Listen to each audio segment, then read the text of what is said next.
इतनी लूट और इतनी बेईमानी, इतनी घूसखोरी किसी सरकार में भी आज तक नहीं है। आप चाहते हैं रूल का पालन दूसरा करे और आप रूल का पालन नहीं करेंगे, आप कानून से ऊपर। एक झूठ होता है, एक महाझूठ होता है, एक ऐसा झूठ होता है जिसके लिए कोई शब्द न बना हो।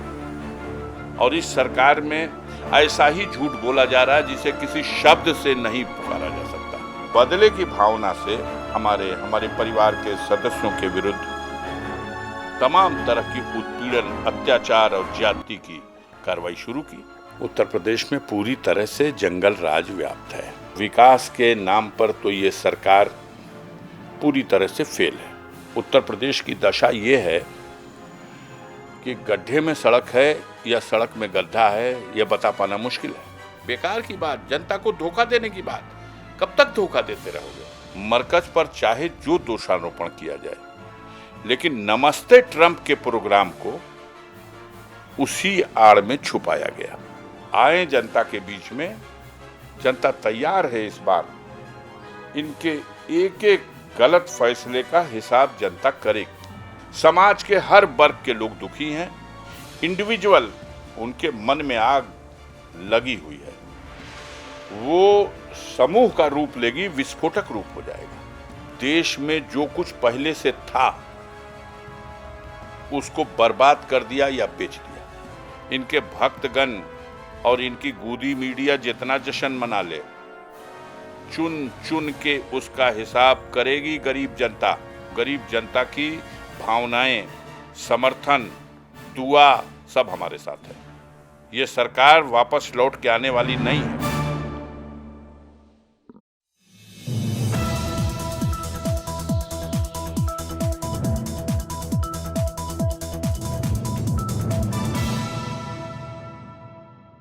नमस्कार, एनबीसी हिंदी पर आप सभी का स्वागत है।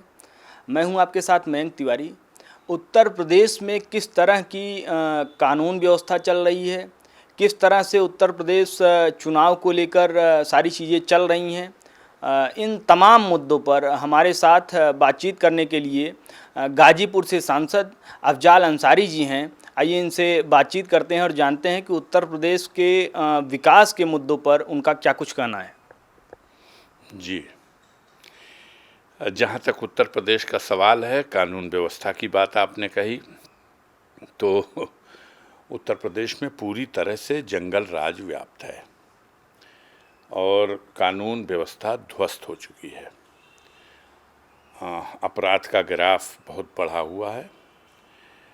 आंकड़ों की बाजीगरी में वो जो भी दिखा लें, लेकिन सच्चाई यही है कि हर आदमी अपने को असुरक्षित महसूस कर रहा है। आए दिन बलात्कार की घटनाएं हो रही हैं, बेटियों का अपहरण हो रहा है, हत्याएं हो रही हैं, बैंक और दूसरी एजेंसियों में डकैती हो रही है। कानून व्यवस्था बनाने के नाम पर ये सरकार चिन्हित करके पूर्वाग्रह की भावना से अपने राजनीतिक प्रतिद्वंदियों के विरुद्ध जरूर कानून को ताक पर रख करके कार्रवाई कर रही है। आम जनता मूक दर्शक बनकर ये सब कुछ देख रही है, क्योंकि आगे सामने अब वो फैसले की घड़ी आ रही है जब जनता के सामने सरकार अपने कामकाज का गठरी और अपनी उपलब्धियों का बखान लेकर के जाएगी और उसकी कॉपी मीडिया नहीं, सरकार के अधिकारी नहीं, बल्कि प्रदेश की जनता जांचेगी। तो इसलिए ये जनता सब कुछ देख रही है। भयावह स्थिति है, महंगाई चरम पर है। 200 रुपये से लीटर, 200 रुपये लीटर से भी ज़्यादा सरसों का तेल, उसमें भी मिलावट। रिफाइन ऑयल 225 रुपये लीटर। डीजल और पेट्रोल 100 क्रॉस कर चुका है और डीजल भी 100 पहुंचने वाला है। किसानों के लिए इस सरकार की जो नीतियां हैं उसमें किसान बर्बाद हो रहा है। व्यापारियों ने बैंकों से ऋण लेके किसी तरह से अपने व्यापार के लिए साधन इकट्ठा किए, लेकिन लॉकडाउन के कारण और बैड व्यवस्था के चलते आज वो कर्ज में डूबे हुए हैं, आत्महत्या करने पर मजबूर हो रहे हैं। तो कानून व्यवस्था का जहाँ तक सवाल है वो तो बहुत ही बुरा है। कुछ अधिकारी हैं जो माननीय मुख्यमंत्री जी को झूठी सच्ची ऐसी खबरें जिसको सुन के वो खुश हों उस तरह की खबरें बताते रहते हैं। अब रहा सवाल विकास का, तो विकास के नाम पर तो ये सरकार पूरी तरह से फेल है। विकास से इसका कुछ मतलब ही नहीं। आपको याद होगा योगी आदित्यनाथ ने जब सरकार बनी थी तो बड़े ही मजबूती के साथ ये कहा था कि हम 31 मार्च तक उत्तर प्रदेश में किसी विभाग की कोई भी सड़क होगी, पीडब्ल्यूडी की, आरईएस की, जिला पंचायत की, स्टेट लेवल की जो भी सड़क होगी उस सड़क में कहीं गड्ढा नहीं होगा, गड्ढा मुक्त सड़क, इस तरह का उनका नारा था। 5 साल खत्म होने को है। आज लोग कहते हैं कि उत्तर प्रदेश की दशा ये है कि गड्ढे में सड़क है या सड़क में गड्ढा है, यह बता पाना मुश्किल है। पूर्वांचल एक्सप्रेस वे के नाम पर जिस सड़क का निर्माण चल रहा, जिसको पिछले 6 महीने से हर बार कहा जाता है कि अगली 15 तारीख को उसका उद्घाटन हो जाएगा, जैसे तैसे वो सड़क बनाई जा रही है। बहुत ही घटिया उसका जो गुणवत्ता का सवाल है, बहुत ही खराब। स्पीड तय करेंगे 100 और 120 की, और 80 किलोमीटर की स्पीड से चलने के बाद बैठे हुए गाड़ी में बैठे हुए पैसेंजरों के सर छत में लड़ जाएंगे। बहुत ही घटिया रोडें और बनी, लेकिन ये बहुत घटिया रोड बनी। और ये सड़क भी पिछली गवर्नमेंट पीरियड में बनी, उसमें ये प्रोजेक्ट पास हुआ, बजट आवंटित हुआ, काम शुरू हुआ। अब वो गवर्नमेंट नहीं रही तो उस काम को ये पूरा कर रहे हैं। जिससे पूछिए कि इतना खराब काम क्यों होता है, सवाल आता है कि कितनों को और कितना कमीशन दिया जाए और कैसे काम कराया जाए। ये बड़े अफसोस की बात है। किसी और सवाल पे तो कहने ही बेकार है। अभी 2 दिन पहले यूपी के कैबिनेट ने गंगा एक्सप्रेसवे के नाम से एक सड़क जो मेरठ से प्रयागराज को जोड़ेगी, उस अपनी कैबिनेट में इसके लिए उसको मंजूरी दी। अब बताइए ये क्या है? इस चला की बेला में किसी बड़ी सी सड़क का नाम लेके कि 590 किलोमीटर की है, क्या उससे मतलब? अब समय कहाँ है किसी सड़क का? ये तो मेला उठ गया है और आप जनता को बेवकूफ़ बनाने के लिए रोज नए नए लुभावने, अब हम भर्ती करेंगे शुरू। अरे अब चुनाव डिक्लेयर होने जा रहा है, कहाँ भर्ती होगी? काहे की भर्ती होगी? पुलिस की भर्ती निकल रही, किसी चीज़ काहे लिए? बेकार की बात, जनता को धोखा देने की बात। कब तक धोखा देते रहोगे? मैं समझता हूँ इस चुनाव में उत्तर प्रदेश में भारतीय जनता पार्टी की जो योगी जी के नेतृत्व में सरकार चल रही है, ये बिल्कुल असफल सरकार है। और आम आदमी में बड़ा गुस्सा है इस सरकार के लिए। हाँ, एक चीज़ में इसने तरक्की किया है और सारे कीर्तिमान इसके नाम है, वो है भ्रष्टाचार का। इतनी लूट और इतनी बेईमानी, इतनी घूसखोरी किसी सरकार में भी आज तक नहीं है। वीर बहादुर सिंह के ज़माने से नारायण दत्त तिवारी और आज तक के इस दौर में मैंने ऐसा कोई दौर नहीं देखा जहां खुलेआम घूसखोरी और सीनाजोरी के साथ थाना हो, तहसील हो, ब्लॉक हो, खूब विज्ञापन दिया जाएगा, ब्रांडिंग की जाएगी। इतने लाख लोगों को आवास बनाने के लिए पैसा रिलीज किया गया। एक बार नहीं बताया जाएगा कि एक आवास के बदले में 30,000 रुपया आप कमीशन ले रहे हो। आपके लोग वहां उन लाभार्थियों से कमीशन लेते हैं। बिना कमीशन के कोई काम ही नहीं है। हद है भाई। और उसको आप अपनी उपलब्धि मानते हो तो वक्त आ गया है, जनता जवाब देगी।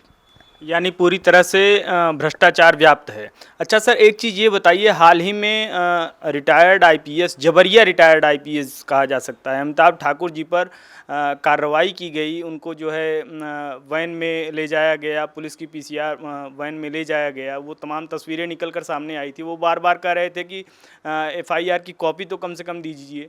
तो इस तरह की जो कार्रवाई हुई, इसे आप किस तरह से देखते हैं? पूरी तरह निंदनीय घटना है। यदि उनके विरुद्ध कोई आरोप था और आपने उनके विरुद्ध कोई एफआईआर लिख ली थी तो पहले आपको नोटिस भेजना चाहिए था, कोई दिन तिथि तय करना चाहिए था, समय तय करना चाहिए था कि आप आइए, हमारा इन्वेस्टिगेशन सेल आपसे पूछताछ करेगा। अगर वो न जाते, अगर वो जांच में सहयोग न करते या वो जाके अपना बयान देते, उस बयान से आप संतुष्ट न होते और तब ये आप गिरफ्तारी करते तो बात समझ में आती है। ये बिल्कुल फर्स्ट स्टेज पे अभी माननीय सर्वोच्च न्यायालय ने फैसला दिया है एक मामले में कि जरूरी नहीं है एफआईआर में नामित व्यक्ति का गिरफ्तार होना। और माननीय सर्वोच्च न्यायालय ने तो यहां तक कहा है कि आप चार्जशीट देते वक्त भी जरूरी नहीं है कि वो आप उसे गिरफ्तार कर लें। तो यहां तो चार्जशीट देना छोड़िए, इन्वेस्टिगेशन की स्टार्ट भी नहीं हुई और उनको ऐसे पकड़ के ले जाया गया जैसे चोर और पॉकेटमार कहीं से उठाया जा रहा हो। अफसोस है, अफसोस है। और सबक लेना चाहिए, पुलिस के वरिष्ठ अधिकारियों को सबक लेना चाहिए कि उनके परिवार के साथ जिस तरह हुआ, उनकी पत्नी वहां मौजूद थी, उनके साथ जो कुछ हुआ, कहां ले जा रहे हैं आप? अगर उस दिशा में देश गया तो क्या आप सुरक्षित होंगे? क्या व्यवस्था बदलने के बाद इसी रास्ते पे अगर दूसरा चला तो क्या होगा? अराजकता फैल जाएगी देश में। देश में संविधान है, कानून है और संविधान और कानून के दायरे में रहिए भाई। रूल का तो सबको पालन करना है, हमको भी पालन करना है, आपको भी पालन करना है। आप चाहते हैं रूल का पालन दूसरा करे और आप रूल का पालन नहीं करेंगे, आप कानून से ऊपर हैं। ये तो बहुत अफसोसनाक घटना हुई है और इस घटना की जितनी निंदा की जाए कम है। सर, एक चीज़ ये अभी आप देखेंगे, कोरोना की जब दूसरी लहर देश में थी, तमाम दुविधाएं हुई। पहली लहर के दौरान मरकज़ को लेकर बड़ा सवाल खड़ा किया गया कि मरकज़ को लेकर ये सब जो सारी चीज़ें हुई, उससे सारी व्यवस्था बिगड़ गई। तमाम लोगों पर एफआईआर दर्ज किया गया, कुछ लोगों को देशद्रोही तक की संज्ञा दे दी गई। ये दूसरी लहर के दौरान जो कुंभ का आयोजन किया गया था, इसमें आप अगर देखेंगे कि कुंभ का आयोजन किया गया और सब सारी चीज़ें होती रहीं। उत्तराखंड में एक मुख्यमंत्री बनाए गए थे तीरथ सिंह रावत जी कुछ दिनों के लिए, वो फिर से अब अपने सब सारा चीज़ सांसद रहे थे, अब फिर से वही जिम्मेदारी निभा रहे हैं। उस समय उन्होंने सबसे पहले मुख्यमंत्री बनने के समय ही वो फटी जीन्स के विशेषज्ञ भी हैं। उन्होंने सबसे पहले ये चीज़ें की थी कि फटी जीन्स, ये सब सारी चीज़ें वो बात नहीं करना चाहेंगे। उसके बाद जो है उन्होंने पहला काम यही किया कि कुंभ के साधु संतों पर फूल बरसाया। स्वास्थ्य मंत्रालय बार बार आगाह कर रहा था कि जिस तरह की देश में व्यवस्थाएं चल रही हैं, अगर इसी हिसाब से होता रहा तो कोरोना बहुत ही विकराल रूप ले लेगा और इससे देश को काफ़ी नुकसान होगा। तो जो ये चीज़ें हुई, कहीं न कहीं आपको ऐसा नहीं लगता है कि बड़ा भेदभाव और मुसलमानों को द्वयम दर्जे का नागरिक समझा गया? क्या आपको ऐसा नहीं लगता है? देखिए, जो मरकज़ के बारे में या किसी कौम के बारे में बदनीयती से उसकी छवि को बिगाड़ने के लिए, माफ़ कीजिएगा, मीडिया के ही माध्यम से इस तरह की खबरें प्रसारित की गईं और गवर्नमेंट की मशीनरी ने भी उसमें अपना पूर्वाग्रह से ग्रसित, बायस्ड होकर अपना रोल किया। हमारे देश की जो स्वतंत्र न्यायपालिका है, न्याय प्रणाली है, कहीं न कहीं कुछ देर तो हुई, लेकिन हर जगह से, चाहे महाराष्ट्र से हो, दिल्ली से या हर जगह से निर्णय आए और फटकार भी लगी, लोगों को रिहा किया गया। अब वही गोदी मीडिया जिसने ये गला फाड़ फाड़ के चिल्लाया था, वो अब इस सवाल पर बोलना भी नहीं चाहता। तो देश की जनता जो आज सब कुछ देख रही है, उसको लगता है कि जब चाहे ये जिस बात का झूठा प्रचार करके उससे जनता का ध्यान, जो जनता के सामने मूल समस्या है, उससे हटाना चाहते हैं, अपनी नाकामियों को छुपाना चाहते हैं। और उनकी नाकामी थी, वो इंतज़ाम नहीं कर पा रहे थे और आज भी नाकामी है। मैं तो आपको बताना चाहूँगा कि क्या दृश्य था जो दूसरी लहर आई है। मेरे ही क्षेत्र का वो गांव है गहमर, जिसके घाट की तस्वीर सबसे पहले मीडिया में दिखाई गई। वो वहाँ जो पत्रकार गया और जिसने बड़ी संख्या में तैरती हुई लाशों के चित्र प्रकाशित किए, फिर तो होड़ लग गई। हमारे क्षेत्र में लगभग 64 किलोमीटर गंगा हमारे क्षेत्र के से गुजरती हैं। उनके दोनों किनारों पर 22 घाट हैं ऐसे जहां मुर्दे जलाए जाते हैं। इससे अफसोसनाक बात क्या हो सकती है कि सरकार के रिकॉर्ड अगर देखेंगे तो डबल फिगर में किसी दिन भी कैजुअल्टी नहीं हुई, लेकिन सच्चाई ये है कि 400, 500, 600, 700, 800, 1000 तक भी एक दिन में कैजुअल्टी हुई। एक जनपद की मैं बता रहा हूँ, गाजीपुर की। इतने आदमी मरे कि कहा नहीं जा सकता। ईंधन नहीं मिल सका अपने परिवार के सदस्य के शव को जलाने के लिए। लोगों ने मुखाग्नि दे करके और जल प्रवाह कर दिया। पुलिस के लोग मोटर बोट और नाव लेकर के उन लाशों को इकट्ठा कर करके तमाम चौकीदार और स्वीपरों को लेके और जेसीबी मशीन से रेतीलों टीलों में बड़े बड़े गड्ढे खनवा करके उसमें उसी तरह से।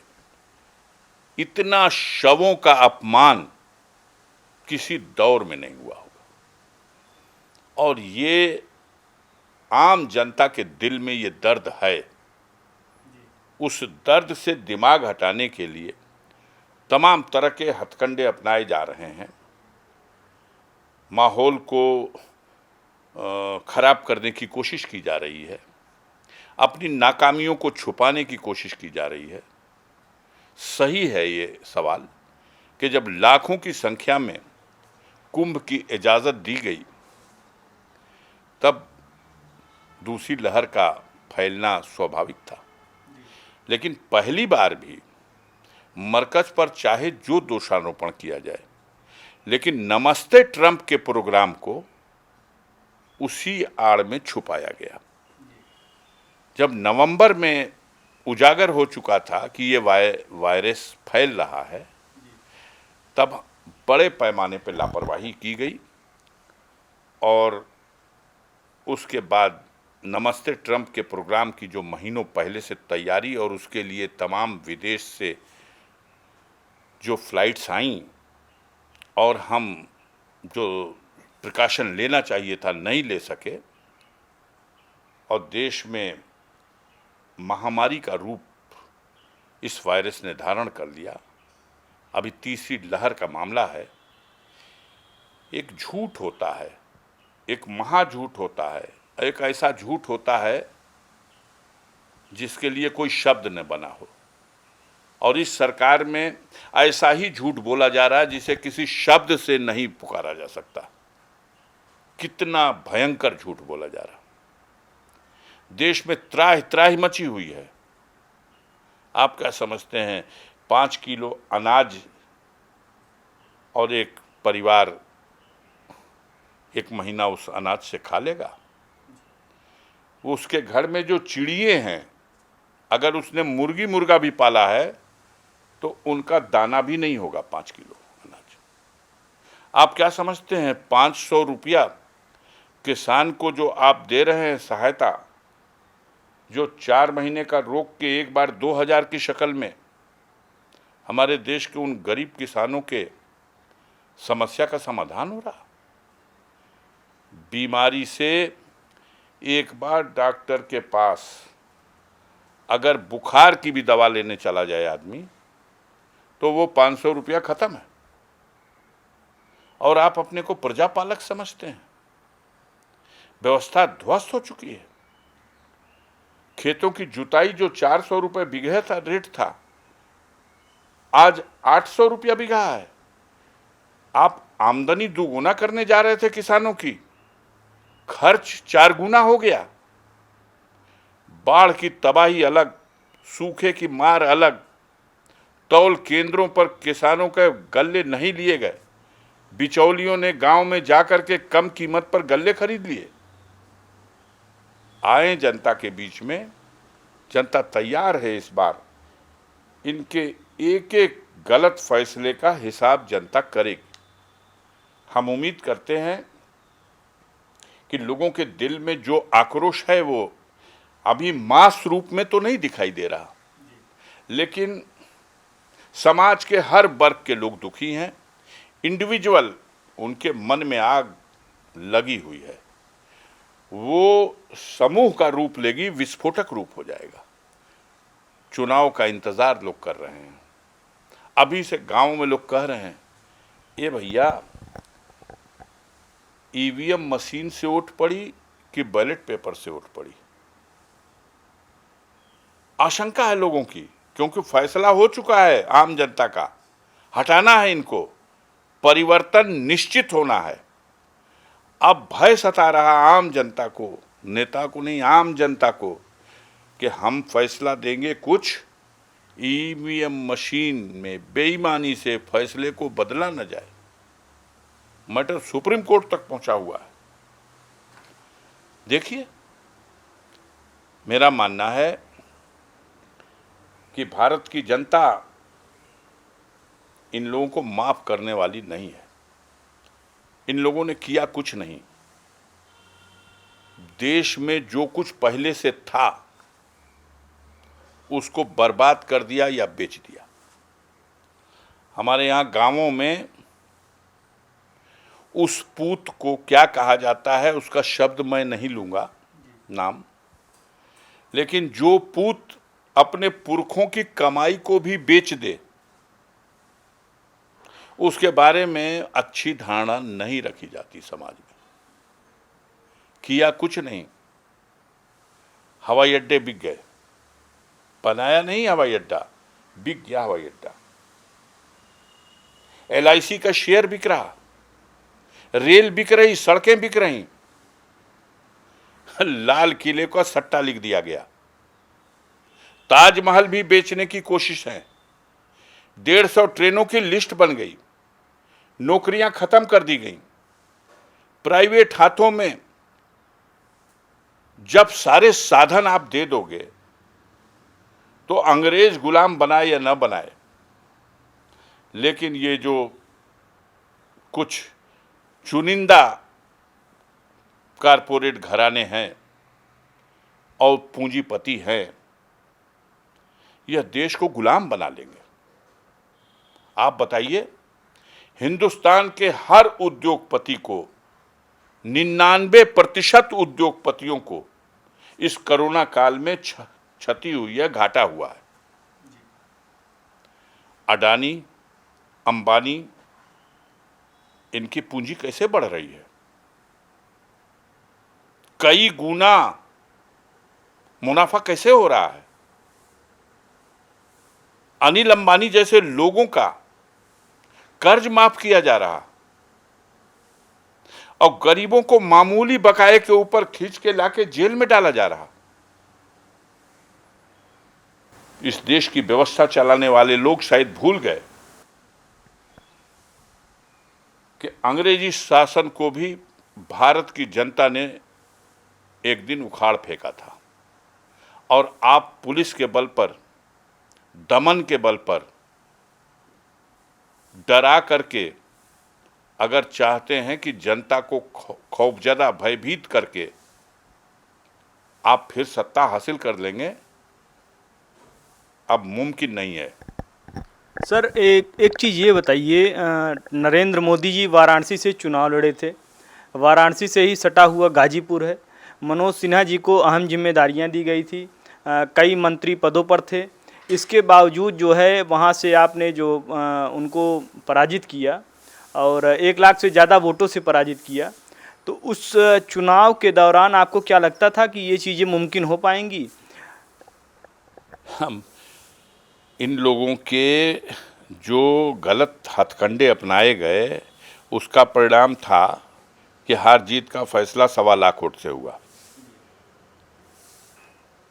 तमाम सरकारी तंत्र का दुरुपयोग हुआ। देश के सारे कारपोरेट घराने के मैनेजर थैली लेकर के गाजीपुर में डटे और पैसा बांटा गया। उसके बावजूद 1.25 लाख वोट से यह पराजित हुए। निष्पक्ष चुनाव होता तो ये 2 से 2.5 लाख वोटों के अंतर से चुनाव हारते। आम जनता में उनको विकास पुरुष की संज्ञा उन्हीं के लोगों ने दी थी। मीडिया ने शानदार ब्रांडिंग की थी। मीडिया की ब्रांडिंग जनता के दिल में क्या है, उसको कुछ देर के लिए भ्रम में डाल सकती है, उस फैसले को बदल नहीं सकती है। उसी का तो परिणाम है। जनता के उस फैसले को आज तक ये सरकार पचा नहीं पाई, उस जनादेश को पचा नहीं पाए, और तमाम तरह के हथकंडे अपना करके उन्होंने बदले की भावना से हमारे परिवार के सदस्यों के विरुद्ध तमाम तरह की उत्पीड़न, अत्याचार और ज्यादती की कार्रवाई शुरू की।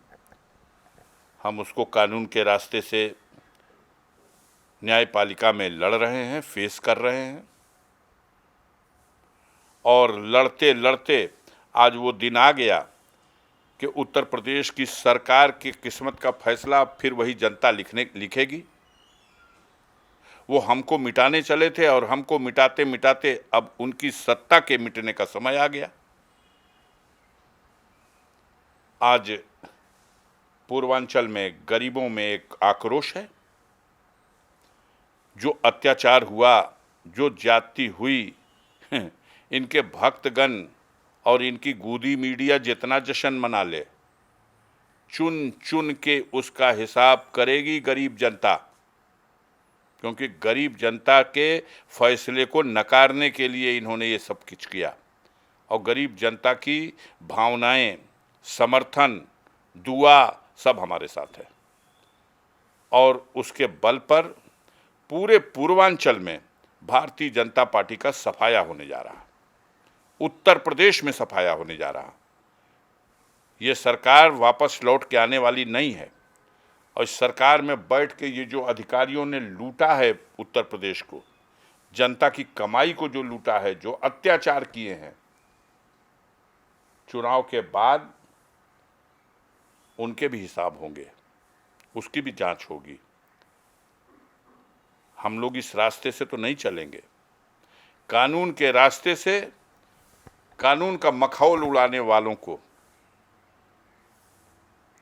जरूर कानून में जो रास्ता है उस रास्ते से सजा दिलाने की कोशिश की जाएगी।